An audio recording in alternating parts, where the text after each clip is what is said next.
اليوم غادي نشارك معكم ميني بضبوط في الاله ديال البانيني بواحد العجينه اللي ناجحه، غتشكروني عليها مليون في المية. كتجي رائعه بزاف. سجلوا عندكم الوصفه لرمضان غتنفعكم، ما كتستناوهاش بزاف تخمر ولا شي حاجه، وكتجي رائعه بزاف. بالنسبه للعجينه غادي ديروا 2 زلايف ديال الدقيق، زلافه ديال السميده رقيقه ولا الفينون اللي بغيتو. غادي ديروا معلقه كبيره ديال الحليب مجفف، معلقه كبيره ديال خميره الخبز، وغادي تزيدوا الملحه والسكر سنيده معلقه صغيره. غادي تخلطوا كلشي مزيان، تجنوها واحد شويه وكتدهنوها واحد شويه من الفوق وتخليوها تخمر واحد نص ساعه. من بعد غادي تشكلوها بهذا الشكل كما كتشوفوا معايا. انا هنا شكلتهم اوفال، تقدروا تشكلوهم دائريين كما بغيتوا. كتكونوا مسخنين الاله ديال البانيني من قبل وكتحطوهم فيها، وضروري تنقصوا لها باش يطيبوا حتى من الداخل.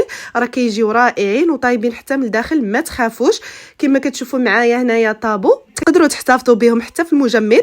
بالنسبه للحشوه غادي نخليها لكم في الفيديو الجاي، كيجيو رائعين بزاف. بالصحه والراحه، ما تنساوش لايك لا فيديو.